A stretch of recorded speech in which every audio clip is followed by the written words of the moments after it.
తల్లిదండ్రులు మరియు ఉపాధ్యాయుల ఆత్మీయ సమావేశానికి విచ్చేసిన మాన్యశ్రీ గౌరవనీయులైన నారా చంద్రబాబు నాయుడు గారికి, అలాగే విద్యాశాఖ మంత్రులైన నారా లోకేష్ గారికి, పుట్టపర్తి శాసనసభ్యురాలైన శ్రీమతి పల్లె సింధూరారెడ్డి గారికి, వేదికను అలంకరించిన పెద్దలకు, ఇక్కడికి విచ్చేసిన తల్లిదండ్రులకు, ఉపాధ్యాయులకు, నా తోటి విద్యార్థులకు నా నమస్కారాలు.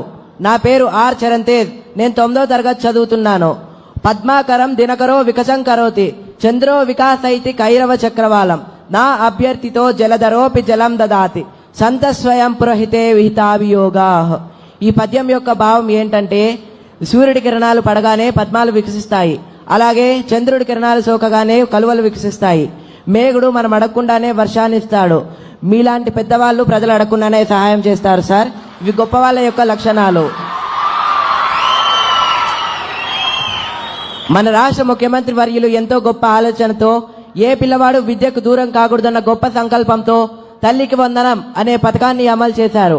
ఒక్కో విద్యార్థికి 15,000 చొప్పున ఆర్థిక సహాయం చేశారు. కుటుంబంలో చదివే విద్యార్థులు ఎంతమంది ఉంటే అంతమందికి తల్లికి వందనం అందజేస్తున్నారు. మా గృహం నందు కూడా మేమిద్దరం తల్లికి వందనం లబ్ధి పొందాం సార్.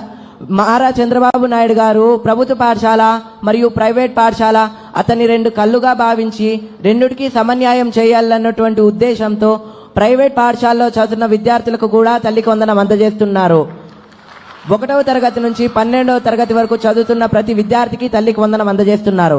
ఈ సందర్భంగా నేను నా ఫ్రెండ్ వాళ్ళ జరిగిన ఒక ఫ్యామిలీ ఇష్యూ మీకు చెప్పాలనుకుంటున్నాను.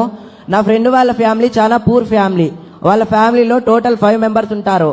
మదరు, ఫాదరు, వాళ్ళకి 3 కొడుకులు. గత ప్రభుత్వం తల్లికి వందనం ఒకరికే ఇవ్వడం వల్ల ఒకరు మాత్రమే చదువుకోవడానికి వీలుంటుంది. మిగతా 2 వాళ్ళ పేరెంట్స్ తో కలిసి కూలి పనికి వెళ్తా ఉంటారు. అది గమనించిన మన రాష్ట్ర ముఖ్యమంత్రి వర్యులు, ఏ పిల్లవాడు ఇలా కూలి పనికి వెళ్ళకూడదు, 18 ఏళ్ల వయసు లోపున్న ప్రతి పిల్లవాడు కంపల్సరిగా పాఠశాలలో లేదా కళాశాలలో చదువుకోవాలా అనే గొప్ప సంకల్పంతో తల్లికి వందనం అనే పథకాన్ని అమలు చేయగా, కుటుంబంలో ఎంతమంది విద్యార్థులుంటే అంతమంది విద్యార్థులకి తల్లికి వందనం అందజేస్తున్నారు. మీరు ఈ తల్లికి వందనం అందజేయడం వల్ల వాళ్ళు సంతోషంగా పాఠశాలకు వెళ్ళి చదువుకోగలుగుతున్నారు సార్. మీరు ఇంత గొప్ప కార్యాన్ని తలపెట్టినందుకు నా హృదయపూర్వక నమస్కారాలు.